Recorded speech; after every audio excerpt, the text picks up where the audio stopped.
भूमिका के अंदर भाव दिया गया। आवा तनी उठा के दा, उठा के देवा में तेज हो।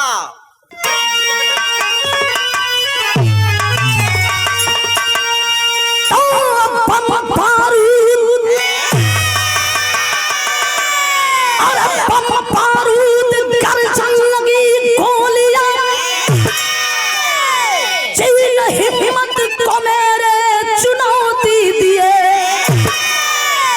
हौसला था हिमालय चली टोलियां, तीर सरहद पे सारे मुस्तैदी हुए। अरे हम हैं वतन, ए वतन है हमारा, तो मातृभूमि की रक्षा शपथ है हमारी। रक्त से लिख डालूंगा इतिहास को, कभी महेंद्र कहे क्या है ताकत तुम्हारी।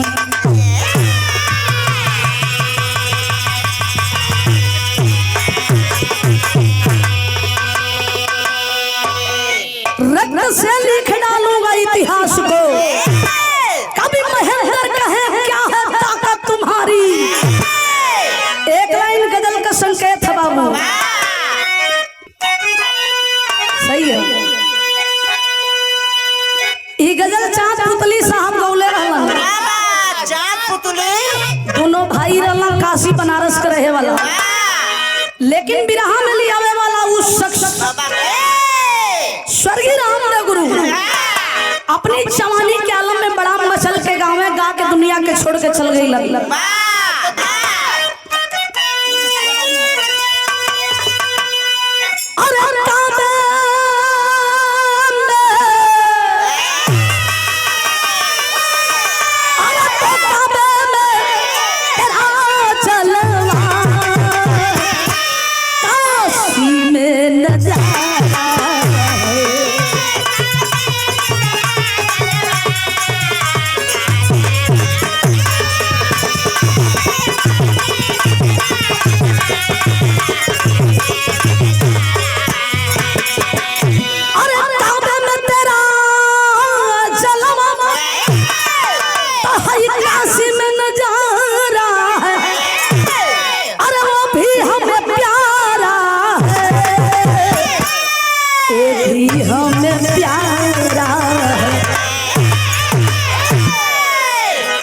तनिका भाव की ओर चला। दो लाइन भाव वीरों के प्रति लिखा गया, कैसे? अरे काम आए, काम आए, अरे वतन जीवनी, तेरा सरहद जवानी।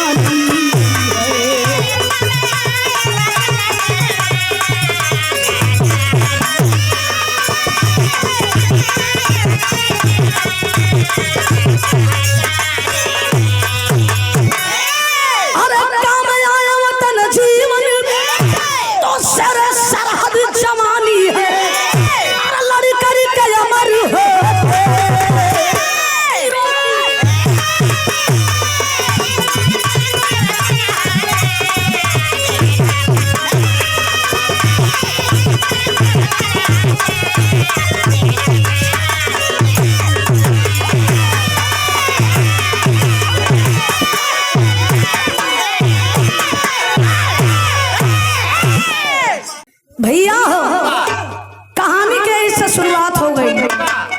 हल्का सा स्वर्गीय बुल्लू गुरुजी का झलक है बाबू।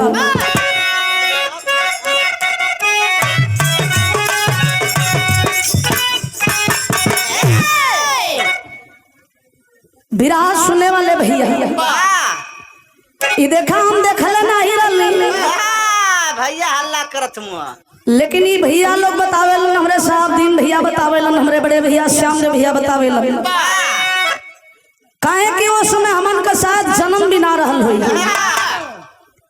आवाज का धनी अगर कोई कलाकार रहल स्वर्गीय रामदेव गुरु, और संगीत का जानकार, संगीत का धनी वो जमाने में स्वर्गीय बुल्लू गुरु कम में पर्दा में लहाए के गाय के छज बड़ा प्यार से गाँव है। कैसे?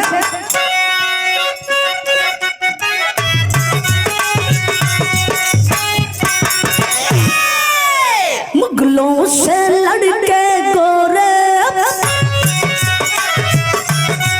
लंदन का ध्वजा फहराया, आ गया है समय अनोखा तब लंदन भी डराया।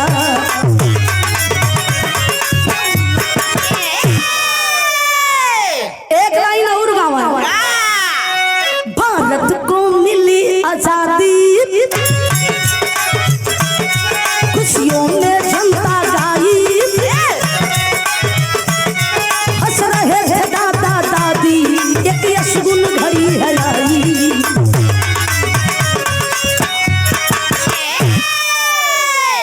स्वर्गीय रामदेव गुरु का नंबर आवे तो हाथ में करताल उठा ले, कहाँ चाप दई कारे मौके का बात नहीं है, यही के तनी उठाए के गाँव कैसे?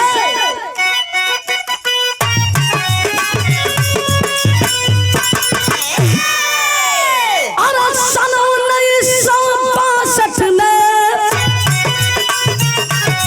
जब चीज हमें ललकारा, व्यवस्था चल गई, वीरों ने कफन सवारा, विश्वास का गर्दन काटा, धोखे से आगे आया, बदले वतन हमारा, खूनों का बादल छाया, यूपी में जिला चमोली, ना जात रसोली वाला, ना धोखा लाला, ना चंदर हो गया है भट्टी वाला।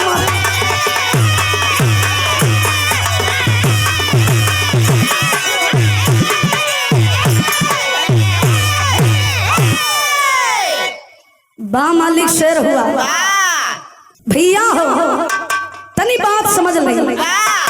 यूपी में जिला चमोली, चमोली के अंतर्गत एक छोटे गांव जौनी गांव का नाम दसौली, दसौली के रहे वाला राघव पाल गरीब आदमी, खेती गृहस्थी करे वाला किसान आदमी, खेतियों गृहस्थी कम में हो, मालिक बड़ा खुशी में जिंदगी बितावत रहल।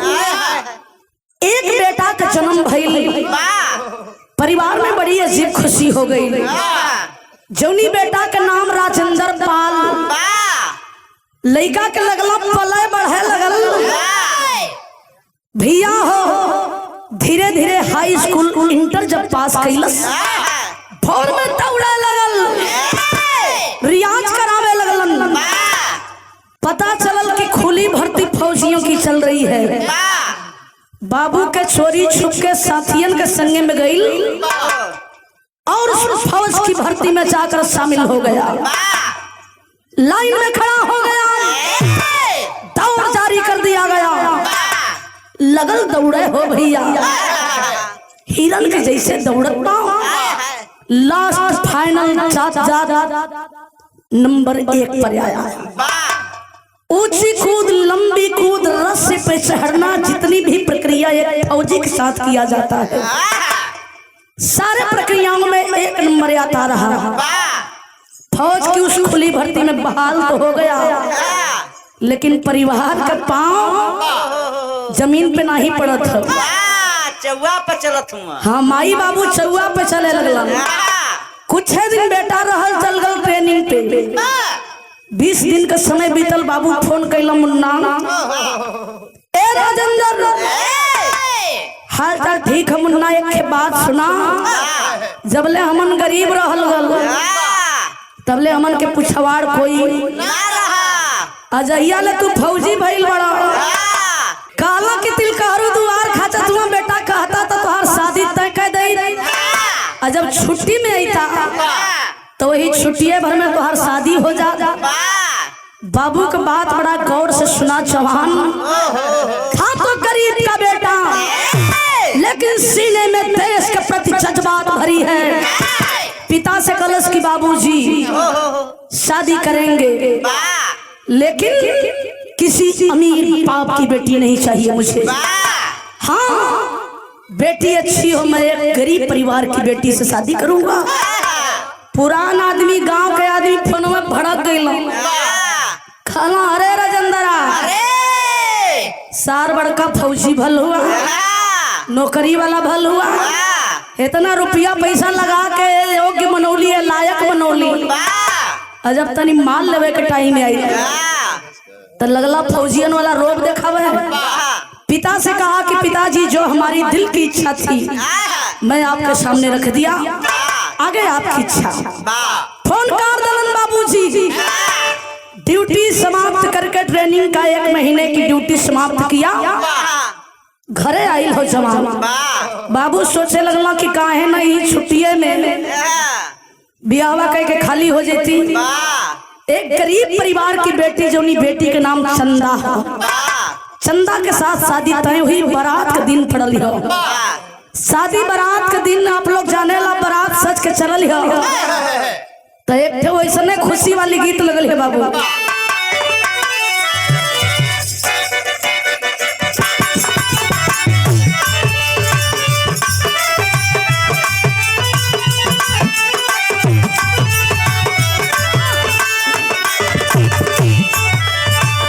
कोनो परदेसी दुल्हा का दुल्हन फोन पे कहे,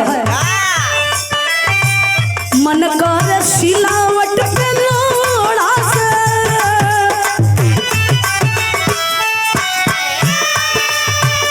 मन कर सिलावट पे लोड़ा से, कुछ दी जवानी लगन।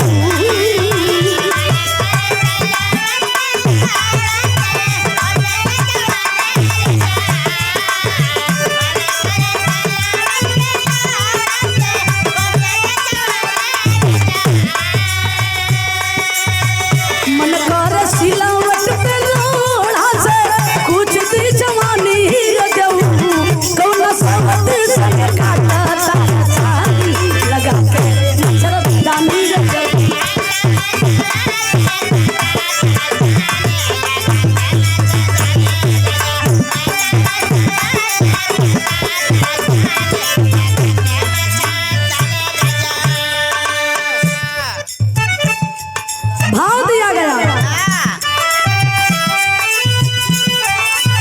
ट्रेनिंग कई के अइले छुट्टी घरवा,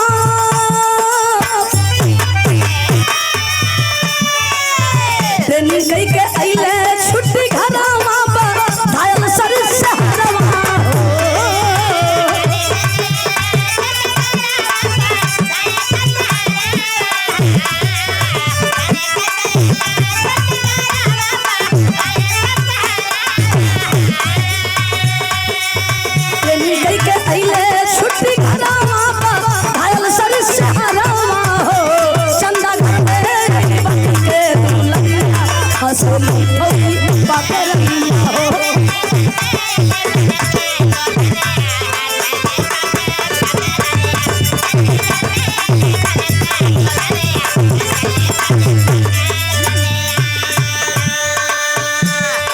चंदा दुल्हन स्वरूप ससुराल में आई है।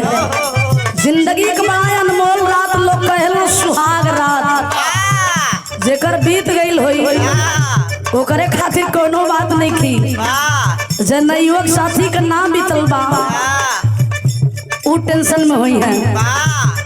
सुहाग कक्ष में पति पत्नी के बीच वार्ता हो रहा, आधी रात का बेला हो, उसी बीच एक धोखा हो गई।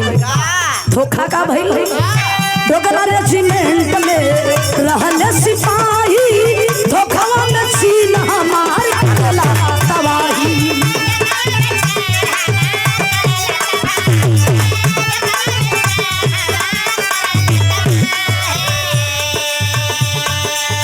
तार पाके छोड़ी चल घरवा, देश के दुलारवा हो।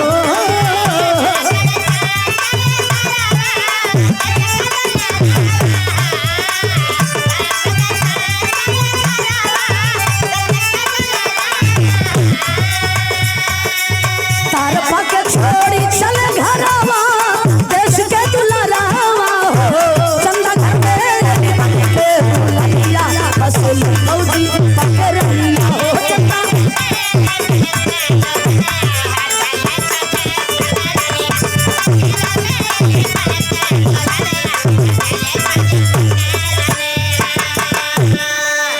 उसी बीच सरहद हिंद से तार आया तार की घंटी खनखना गई दौड़कर जवान तार को स्वीकार किया कान तर लगाया जब गंभीर आवाज सुना सैल्यूट लगाया जय हिंद सर जय हिंद बेटे शादी हो गई बेटे जी सर शादी हो गई बेटे मेरी बात ध्यान से सुनो छुट्टियां कैंसिल कर दो चले आओ सरहद हिंद की हिफाजत में तेरे जैसे बहादुरों की जरूरत है बेटा साहब कह के तार काट दिए अब तो जवान है आधी रात का बेला में लगला वर्दी कस दुल्हन चंदा जब घूंघट की आड़ से देखलस दौड़ के हाथ जोड़ के रोवे लगल कलश की वाह सैया वाह 5 मिनट पहले आप कहत रहा कि 1 महीना के हमार छुट्टी हो अरे सैया 5 मिनट भी सही ना बीतल ओकरे पहले वर्दी कसे लगला चंदा की तरफ बड़े गौर से देखा डांट करके फौजी जवान आवाज दिया अरे चंदा तुझे गर्व होना चाहिए तू कोई ऐरू गैरू मर्द की पत्नी नहीं है तू एक फौजी जवान की पत्नी है तेरे आंखों में आंसू अच्छा नहीं लगते पोछ ले आंसुओं करे पगली सरहद मेरा सुरक्षित रहेगा जिंदगी जवानी सलामत रही मौज मस्ती का बड़ा मौका है जज्बात जब फौजी गई है जिंदगी होले हो भैया पति का जज्बात सुनलस आंसू पोछ के आरती का थाली उठोलीन पति के आरती उतरली माथे तिलक लगौली कली चाचा चाचा जा सैया कोनो कम आपके कैले का कोनो दुख में ना दुल्हन को उस रूम में छोड़ा माई बाबू के सामने बहरवा निकलना मड़ैया की ओर तो बाबू वही मड़ैये में खोखत रहा कहला करे राजेंद्रा अरे अभी 2:30-3 बजे रात अब दौड़े के फेरे हो गई कारे पगला हरे घरवा में एक बेटी हरे बड़ा छोटा रेगले बड़ा चलले कम से आज से वो बेटी की जिम्मेवारी तुरे ऊपर पाओ बाबू की बात सुना जवान कहा कि बाबूजी हम टहलत घूमत ना आई आपके चढ़ के आशीर्वाद चाहिए आपका बेटा जा रहा बा बाबू तर दे मोश पे गुर्रा देला कहना जो देश के खातिर भर्ती भइल हुए जो बेटा देश के काम में आओ माँ पिता का आशीर्वाद लिया फौजी जवान चल दिया भोर का वक्त है घरवा से निकलन कुछ दूर पे साधन कैलन चला गया कहाँ उसी अपने रेजिमेंट में सुबह होते होते रेजिमेंट में पहुंचा सैल्यूट लगाया आ गए बेटे जी सर मैं आ गया लेकिन जानना चाहता हूँ कि छुट्टियां क्यों कैंसिल कराई गई कलम बेटा तू पूछ रहा है कुछ ऐसे सवाल होते हैं बेटे जो किए नहीं जाते और कुछ ऐसे भी जवाब होते हैं जो दिए नहीं जाते बेटे मेरे इशारे से समझ लो लायस हो जाओ हथियारों से लायस कर लो अपने साथियों को मेरा देश खतरे में है डर किससे है चीन के आतंकी हमला बोलने वाले हैं फौजी जवान लगा लैस होने गोली बम बारूदों से लैस हुआ अपनी बटालियन लैस किया साथियों को लैस किया कहा कि सर बताइए हमें ड्यूटी देने जाना कहाँ है साहब ड्यूटी का स्थान चुन के बताओ थोन उस्ताद वाले गीत हो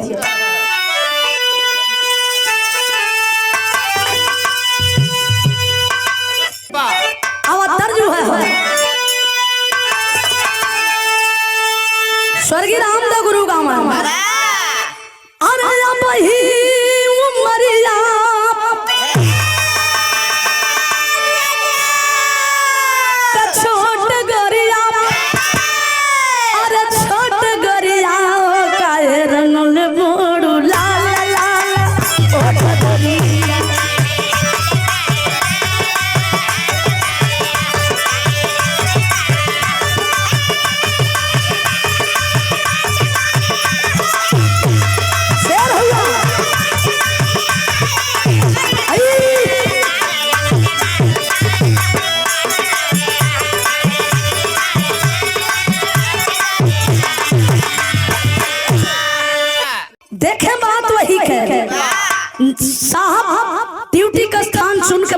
का कहत हूँ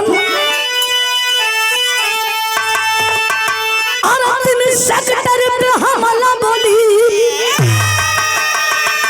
और तब चीनी डोलिया और चीनी डोलिया हो पापी सिमवा पे सन चला बोलिया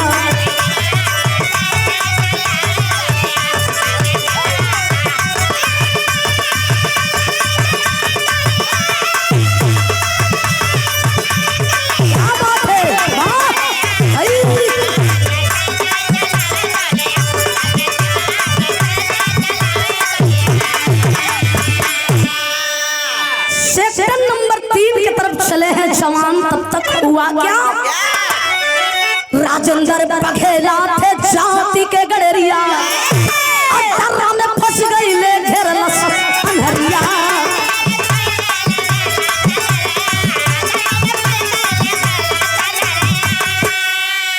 और तब फहरा के तिरंगा बोले इनकलाबी बोलिया इनकलाबी बोलिया हो पापी सीमा पे सुन सुन चला गलिया। सेक्टर नंबर 3 की तरफ जवान चले हैं। एकाएक चीन के आतंकी आमने सामने हुए तर तर तर तर तर तर तर तर तर तर तर तर फायरिंग जारी। जब फायरिंग जारी हुई राजेंद्र अबाक हो गया, मेरे सामने आतंकियों की टीम कहाँ है। अब ही कोई सही ठिकाना जानत नहीं थी, गोली आ रही है सामने से, आवाज दे रहा है जवानों जगह जगह से मोर्चा संभाल लो। जगह जगह से सारे जवान तैनात होकर मोर्चा संभालने में कामयाब हुए, लेकिन एक थे धोखा होगा। राजेंद्र कबहू झुक के कबहू घुटने के बल से जहाँ जगह मिले थोड़ा खड़ा भी हो जाए। गोलियों का जवाब गोलियों से देते हुए आगे की तरफ बढ़ रहा है। अचानक दाहिना पैर एक दर्रे में फंस गया और फंसा तो लगता है वो निकलने योग्य नहीं है। अब हो गया जवान, मैं इस तरह हार जाऊंगा तो मेरे साथी मार दिए जाएंगे। रेजिमेंट में खबर करनी चाहिए। रेजिमेंट में तार किया, तार को स्वीकार कौन किए? मेजर जनरल मेजर थे शैलेंद्र राज। बोलो जवान क्या खुशखबरी लाए हो? जवान कहा कि खुशखबरी कोई नहीं है सर, अगर जानना चाहते हैं तो कुछ और जवानों को भेज दीजिए, वरना मेरे सारे भाई सारे साथी मार दिए जाएंगे। जवान को आदेश दिए, बेटा हिम्मत नहीं हारो, जा रहे हैं कुछ साथी और कुछ जवान जा रहे हैं। कुछ जवान रेजिमेंट से आए, मोर्चा संभालने में कामयाब हुए। चीन के आतंकी भाग खड़े हुए, लेकिन भैया हो यह देखते धोखा हो गया। सारे जवान वापस लौटकर शिविर में गए, लेकिन अफसोस राजेंद्र पाल वापस लौट कर नहीं गया। सारे जवान अबाक हो गए कि अरे हम सारे भाई सारे साथी आ गए, लेकिन मेरा भाई राजेंद्र वापस नहीं आया। हम लोगों को पता लगानी चाहिए कहाँ है जवान, किस हालात में है। यहाँ से सेक्टर नंबर 3 की तरफ जब तक रेजिमेंट से जाए, सेक्टर नंबर 3 पे होत का चीन का एक आतंकी जिसकी नजर राजेंद्र पाल पे गड़ी हुई थी। जब सारे जवान भारतीय वापस चले आए तो जवान समझ गया कि ये जवान असहाय है, मजबूरी में फंसा है, मजबूरी का फायदा उठा लिया जाए। 2 जवान गए और दर्रे से उसे किसी तरह निकाल कर ले जाकर अपनी चीन की कस्टडी में कैद कर दिए। भैया यही तो गजब हो गया। जवान सेक्टर नंबर 3 पे जब रेजिमेंट से चारों तरफ खोजने लगे, लेकिन न जवान की लाश मिली, न वर्दी मिली, न टोपी मिली, न ही हथियार मिला। आबाक हो गए जवान, मेरे जवान को धरती निगल गई, आसमान निगल गया, मेरा जवान गया तो गया कहाँ। सारे भाई सारे साथी वापस शिविर में आए। एक बार मायूसी पूरे शिविर में छा गई, लेकिन भैया यही बतिया खत्म नहीं की हो। चीन के आतंकी एक योजना बनौलन। योजना का बनौलन? गीत वो है मास्टर स्वर्गीय हमारे सिमरत उस्ताद एक जब गाँव में तो तनी सा लटकाए के गाँव में हमारे बड़का भैया गावे लगे। कैसे?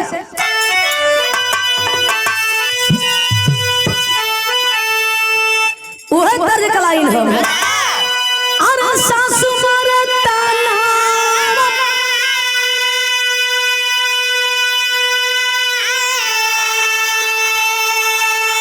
अरे सासु मरता नवा अरे नदिया मारता नवा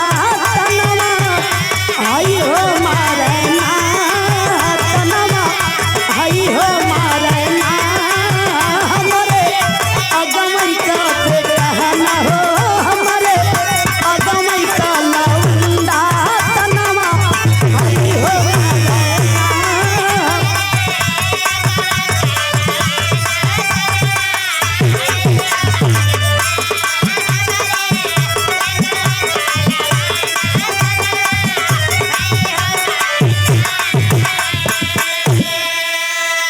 लेकिन हमारे उस्ताद गाँव थे के उठाए के बाण मतीन छोड़ दे सासु मारे तनवा नदिया मारे तनवा हाय हो अरे छिन्ना चला दवाला अरे कब छिन्ना चला दवाला अरे थई जितले फेसावा देसावा तोहर लुका देसावा तोहर लुका तपनबे भारत के लगे सावा तोहर लुका।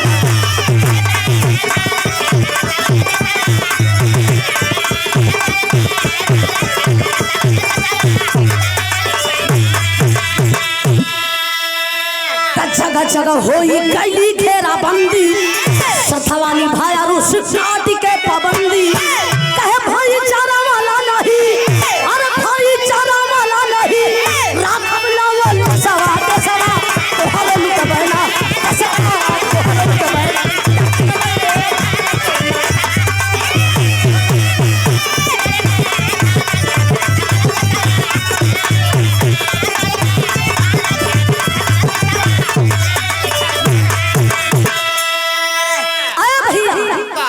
चारों तरफ चीन के आतंकी यही सोच रहे हैं भारत को घुटनों के बल पे झुकने के लिए मजबूर करेंगे। एक फौजियों को ऐसे ही गिरफ्तार करेंगे अपनी कस्टडी में रख करके हम मजबूत हो जाएंगे, भारत का सेना कमजोर हो जाएगा।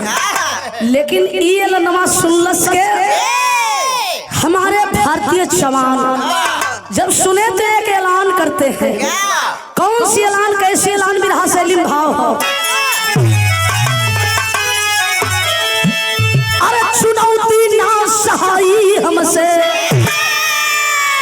अरे चुनौती ना सहाई हमसे 16 शेर समर में कस के चले कसौटी अरे कसौटी अरे कसौटी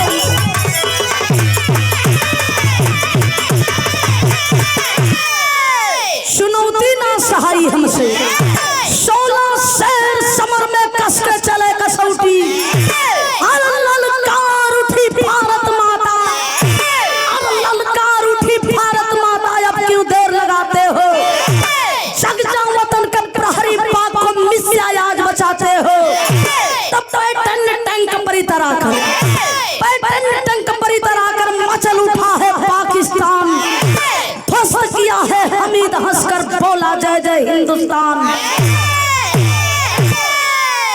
हमीद भी एक मुस्लिम का बेटा था लेकिन बंटवारे के समय वो भी देश का नमक खाया था। देश के हित में झंडा तिरंगा आसमां में फहराया, इनकलाब जिंदाबाद का नारा लगाया। पाकिस्तानियों से कहा गया है हरामजादे हम उस देश के वासी हैं जिस देश में गंगा बहती है। इनकलाब इनकलाब भारत माता की भारत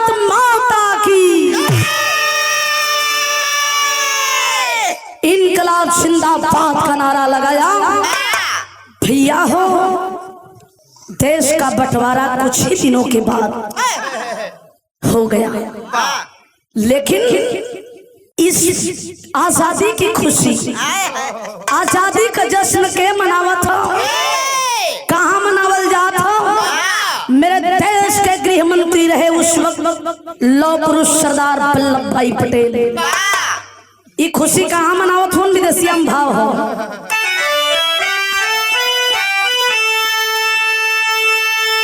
वल्लभ पटेल जी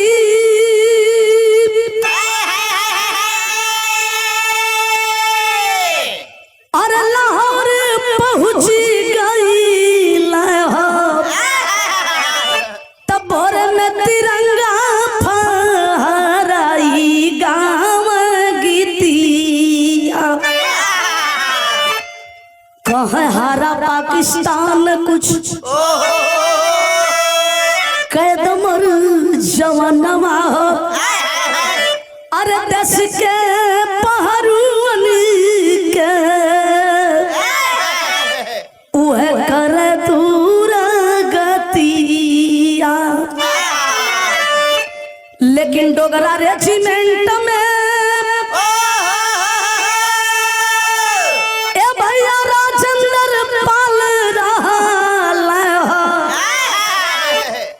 घर जनमल लाल खुशी भैलिया रतिया।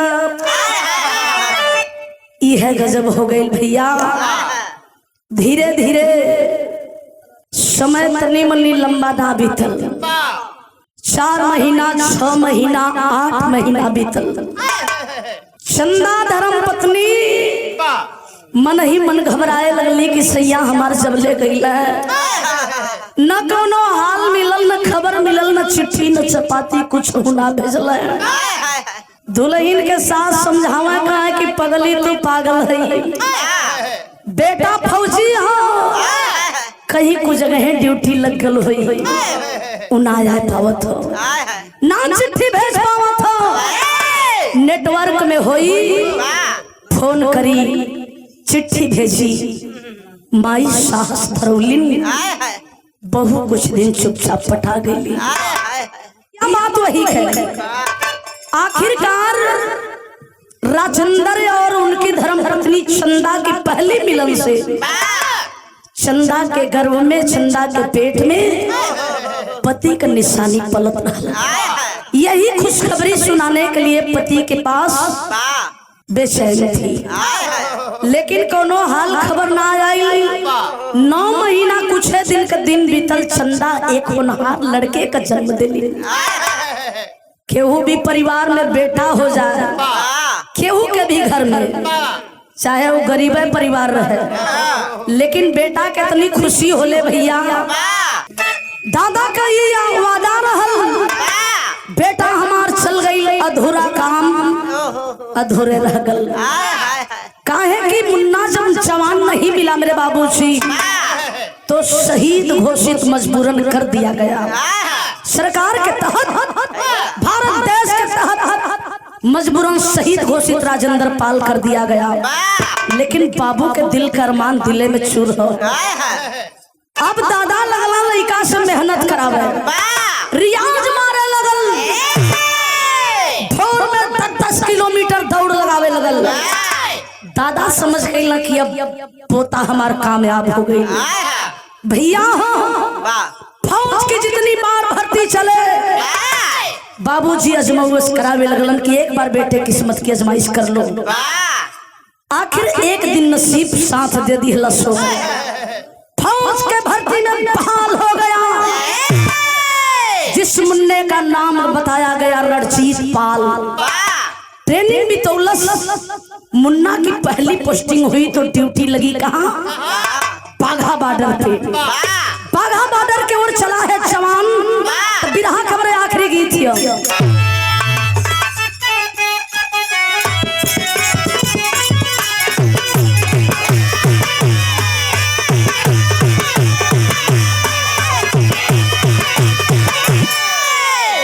गीत में वह लाइन है, लेकिन गीत के छोड़ द बिरहा पे आवा। अरे ताली ठोक के गरजे माई, ताली ठोक के गरजे माई, चला नवा हो चला नवा, सर पे बांधे कफनवा।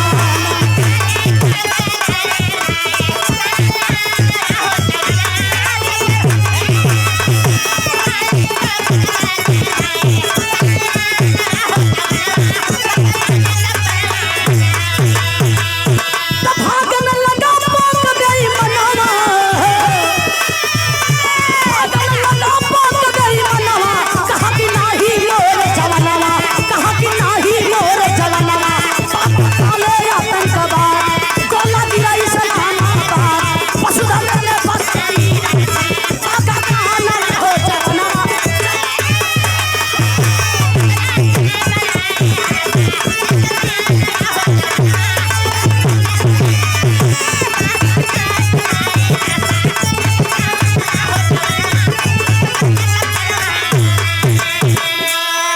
वसुधा दिले बधाई हर साल बाद का गनवा हो जवनवा, सर पे बांधे कफनवा ना।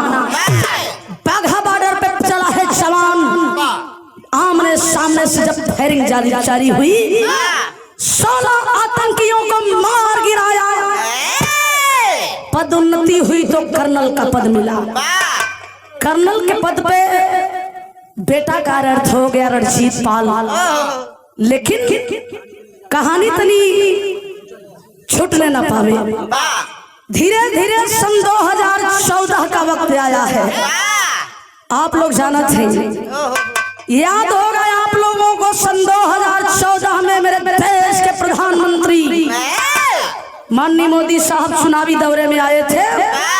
उनका एक ऐलान था, शायद याद होगा, अच्छे दिन आने वाले हैं। जब चुनाव जीत गए तो उसी अच्छे दिन का दिखावा देने के लिए पैटर्न हल्का सा बदल दिए। अब अच्छे दिन आ गए। उसी अच्छे दिन का दिखावा देने के लिए मेरे देश के प्रधानमंत्री पाकिस्तान के प्रधानमंत्री से वार्ता हुई। समझौता हुआ। समझौते के दौरान 150 कराची जेल से मछुआरे और फौजियों को छुड़वाने की इजाजत लिए। ये बात किस समय की थी? इस समय माननीय मोदी साहब को शपथ ग्रहण करने से एक दिन पहले की बात। छुड़वाने की जब इजाजत लिए तो यहाँ की बात यहाँ छोड़ दे, चल चली कराची जेलवा में। हमारे देश के फौजी और मछुआरों की हालात क्या है? आलम भाव हो।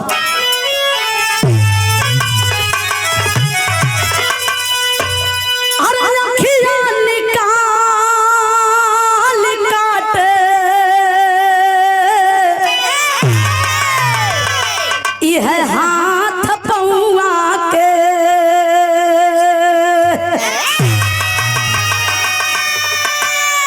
आया सीबीआई दिहलस खबरिया हो सुना।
कर्नल रणजीत पाल दो सिपाहियों को लेकर सारे लोगों का बायोडाटा लिख रहे हैं। कौन फौजी है, कौन मछुआरा है, सारे लोगों का नाम, गांव, जिला लिखते लिखते पाकिस्तान के मुल्क पे नजर पड़ी। दो व्यक्ति दिखाई दिए। एक व्यक्ति आगे आगे जल्दी जल्दी चलता आ रहा है। उसी के कंधे पर हाथ रख करके कोई बुजुर्ग आदमी आ रहा है। कर्नल साहब को देखते विचार करते समय तब तक तो दोनों व्यक्ति मुल्क क्रॉस कर गए। अपने हिंदुस्तान के मुल्क पे जब कदम रखते हैं दौड़ गया एक सिपाही, पूछ पड़ा कि भैया आपका क्या नाम है, किस जिले के रहने वाले हैं। जो व्यक्ति आगे आगे आ रहा था उस व्यक्ति ने बताया कि ऐब साहब अगर नाम जानना चाहते हैं तो मेरा नाम है दिनेश विश्वकर्मा। मैं बहरियाबाद जिला गाजीपुर का रहने वाला एक मछुआरा हूँ। ये हालात कौन किया है आपकी? रोने लगा, कहा कि साहब इस दृश्य, इस हालात के विषय में नहीं जानिए तो ही अच्छा है। मछली पकड़ने के लिए मैंने गंगा जी में जाल लगा ही रहा था। अचानक एकाएक पानी का ऐसा झटका दिया कि मैं अपने आप को संभल नहीं सका। उसी पानी के बहाव में बहने लगा और बातें बातें मैं अपनी आपा खो बैठा। जब मैं अपनी आप को सही सलामत होश आने पे पाया तो पाकिस्तानियों के बीच में ये दृश्य किसी और ने नहीं किया। उन पाकिस्तानियों ने जब मुझे कराची जेल में कैद कर दिया, मुझे हिंदुस्तानी समझकर देश का मेरे अच्छा अच्छा ठिकानों का नाम पूछने लगे। जब मैंने बताने से इनकार किया साहब, पूरी बदन हरामजादों ने सिगरेटों द्वारा भून कर रख दिया। मैं हर हसर झेल लिया लेकिन मेरी जुबान नहीं खुली इस देश के प्रति। जो कंधे पे हाथ रखकर बुजुर्ग आदमी आ रहा है, जिसका बड़ा बड़ा बाल, पकी दाढ़ी, पके मूछ, उस व्यक्ति की दोनों आंखें नहीं है। उस व्यक्ति से सिपाही पूछ पड़ा कि बाबा आपका क्या नाम है, किस जिले से हैं, फौजी हैं या मछुआरे हैं। वो अंधा व्यक्ति बताया, कहा कि ऐसा मेरा नाम जानना चाहते हैं तो मेरा नाम है राजेंद्र पाल। मैं जिला चमोली, गांव दसोली का रहने वाला हूँ। इतनी बात जब कर्नल साहब बगल में बैठे चेयर पे सुने, उछल पड़े चेयर से नीचे, दौड़कर बाबा के पास आए और कहा कि बाबा अगर आप जिला चमोली, गांव दसोली के रहने वाले हकीकत बता रहे हैं तो एक बात सत्य बताइएगा। ए बाबा, आपके पिता का नाम कहीं राघव पाल तो नहीं था? आबाक हो गया अंधा फौजी। कहा कि साहब आपने मेरे जिले का नाम पूछ लिया, मेरा नाम पूछ लिया, लेकिन मैं चिंतित इस बात से हूँ कि मेरे पिता तक का नाम आपको कैसे पता? कहा कि बाबा एक बात और सत्य कह दीजिए, आपके धर्म पत्नी का नाम कहीं चंदा पाल तो नहीं था? अंधा फौजी अबाक हो गया। कहा कि साहब आखिर आप हैं कौन जो इस तरह का सवाल मेरे सामने रख रहे हैं? हाँ, मेरे ही पिता का नाम राघव पाल, मेरी धर्म पत्नी का नाम चंदा पाल, लेकिन आप हैं कौन? तब तो दौड़ गए कर्नल साहब, पैर पकड़ के रोने लगलन। कलन कि बाबा बुबा जौनी पिता का चेहरा देखे खातिर नजर ता जिंदगी तरस के रह गई। आज दर्शन भी मिलल बाबू। ए हालात में, ऐसे रूप में शायद वही पगली चंदा के फुलवारी का फूल नहीं बाबू, वही अभागन चंदा के गोद का इकलौता मुन्ना, हमार नाम रणजीत पाल हो। बाप बेटे एक दूसरे के गले से गले लिपट कर रोने लगे। कर्नल पिता की कलाई पकड़कर रेजिमेंट में ले गए और बीते हुए इतने दिनों का बायोडाटा निकाल कर मिलवाते हैं। मिलाइए, क्या राजेंद्र पाल नाम का इस रेजिमेंट में कोई फौजी थे या नहीं थे? बायोडाटा निकाल कर मिलाया गया तो राजेंद्र पाल नाम के फौजी थे, लेकिन लापता हो चुके थे, जिसका वजह भारत देश से मजबूरन शहीद घोषित कर दिया गया था। भैया बात छूटने न पावे। आखिरकार जितने दिनों तक फौजी जवान लापता रहा, छोड़कर भारत सरकार से तनख्वाह दी गई। ई खुशखबरी लेके चलत कहाँ हुआ? घरवा माई चंदा की खुशी देवे बदे, लेकिन घरवा न जाए के तनी सब मोड़ ले गईला। कहाँ? दिल्ली की तरफ मुड़ गए। माई से फोन कईला, कहा कि माई हम तोर बेटा रणजीत बोलत हई, माई कैसे हो? कली बचवा रहे, हम तो बिल्कुल स्वच्छ नहीं, ठीक है, तो कैसे हुआ? कल माई हाल खबर पूछले, बतौले का टाइम न बा। एक बात सुना, भाड़ा किराया के इंतजाम करके झटके में दिल्ली वाली ट्रेन पकड़ के दिल्ली चले आवा। काहे रे पगला, दिल्ली काहे खातिर? कहा कि माई इस सवाल का जवाब अभी ना दे। दिल्ली आके पूछ लिया कि बेस हॉस्पिटल जाए के हो। वही बेस हॉस्पिटल हमारे तहर भेंट हुई। फोनवा काट के स्विच ऑफ कर दिलस। अब तो माई और पागल हो गई। जिक्र जिंदगी के इकलौता सहारा वो हॉस्पिटल में बुलावे, वो मतारी का कलेजा कैसे अस्थिर रही। दिल्ली वाली ट्रेन पकड़ के बेबस मतारी चलल बा दिल्ली। स्टेशन से बाहर निकलल, एक ठे ऑटो पर बैठे कलश की बाबू बेस हॉस्पिटल जाने ला ना, वही हमें चले के वही हमें पहुंचा दो। तो ऑटो वाला बतावत हो कि माई बेस हॉस्पिटल कोनो छोट मोट हॉस्पिटल न बा। फौजियों के लिए अगर कोई बहुत बड़ा हॉस्पिटल है तो है बेस हॉस्पिटल, जो दिल्ली के धरती पर कार्यरत है। लेके गई, लगे रोड पे उतार दिलस। सामने बेस हॉस्पिटल का गेट दिखाई देता, मतारी चलल तो गेटवा के पास हो के वो है बेटा रणजीत पाल। मतारी के देखलस तो एक सवाल कैलस। का कहलन? जब मुन्ना रणजीत पाल कर्नल साहब की नजर पड़ी तो बाबू से कहलन कि बाबू देखा पगली कैसे आवत हो। बड़ी ऊंची बात कह पड़ा क्या?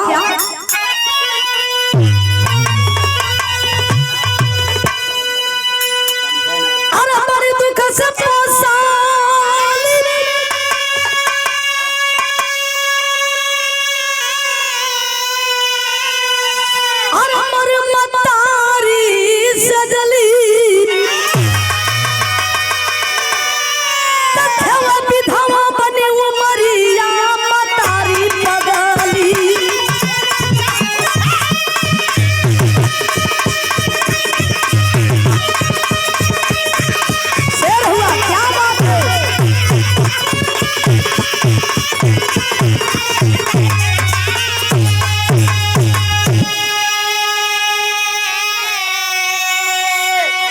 माई के लिए आके गईलन।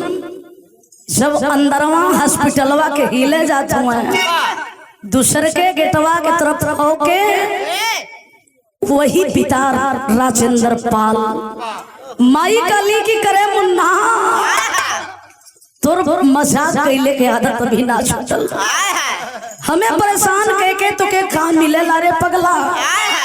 कहला कि माई हमें देख के बड़ा खुशी मनावत हो ना। कलैया पकड़ के बाबू के घिचलन कलन की तनी नहू के देखा। पति के चेहरे पे नजर पड़ी चंदा पाल की। दौड़ गई, पति का पैर पकड़ के रोने लगी कि सैया कौन हमसे इतनी बड़ी गलती हो गई, जकर इतना बढ़िया सजा मिल गल। अपने जीते जी हमें विधवा बना दिया। पति की चेहरा की तरफ जब नजर पड़ी है, देख ली कि दोनों आंख अभी हाल हाल का निकलल, दोनों आंख अखिया के जख्म बाबूजी ताजा हो, रोवे लगली गली की सैया हर आसर साल लली, लेकिन ई कवन दुख आपके झेले के मिलल। आखिरी हसर कैलस के कलन की चंदा इस हसर के विषय में पूछना चाहती है, जानना चाहती है। अरे का कर भी पगली पूछ के मैं सही सलामत अपनी इस भारत मुल्क में आ गया, यही बहुत खुशी है। अगर जानना चाहती है तो जब तक मैं चीन के कस्टडी में था मेरा बाल भी बाका नहीं हुआ था। जिस समय मेरा देश बंटने लगा,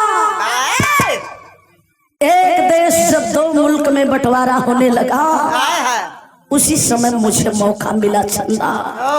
मैं अपना जान बचाने के लिए चीन के कस्टडी से भाग निकला। भागते भागते मैं अपनी आप को यह नहीं समझ पाया कि मैं हिंदुस्तान के मुल्क में हूँ या पाकिस्तान के मुल्क में। लेकिन पाकिस्तानी जब पाए मुझे हिंदुस्तान के वर्दी में, जब फौज की वर्दी में पाए तो चकड़ कर ले जाकर कराची जेल में कैद कर दिए। मेरे ऊपर बहुत ज्यादा हसर किए, हर हसर में झेलता रहा, खौलता पानी बदनों पे डलवाए, जख्मों पे नमक छिड़कवाए। अभी हाल हाल में 4-6 दिन पहले की बात है, मेरे भारत देश का अच्छा ठिकाना पूछने लगे।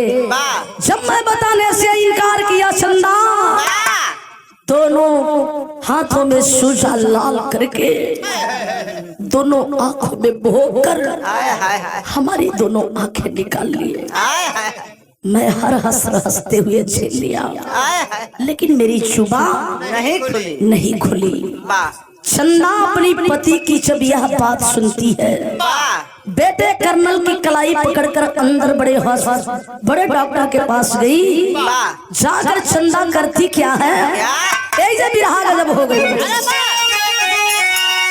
अरे संधुरा के सती चंदा देहली एक नया नवा कहते खिलाना चंदर अपन लाल जहाना।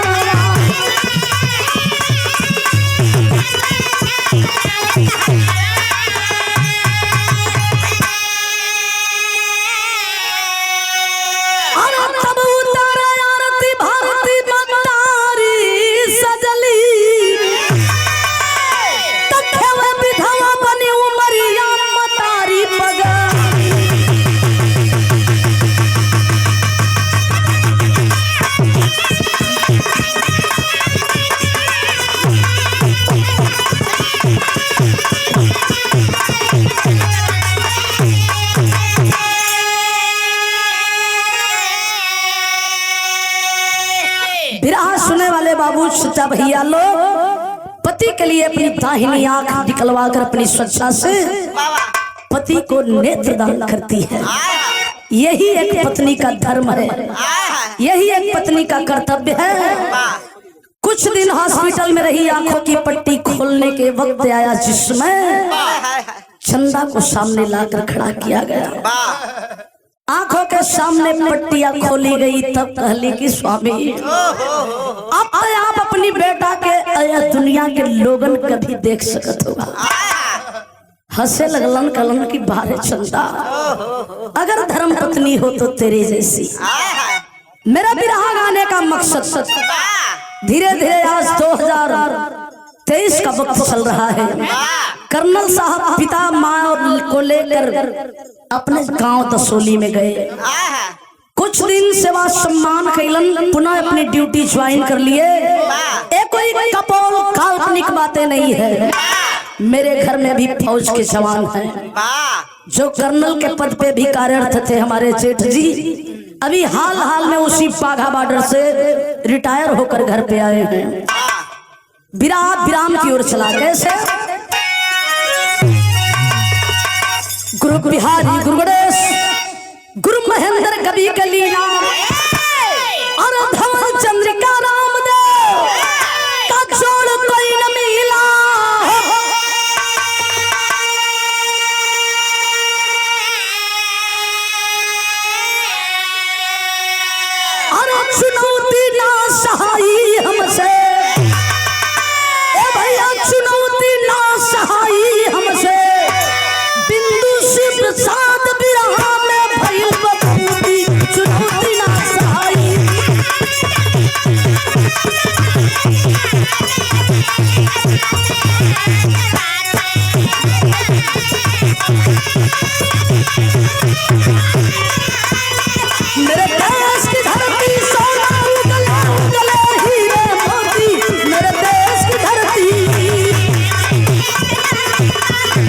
है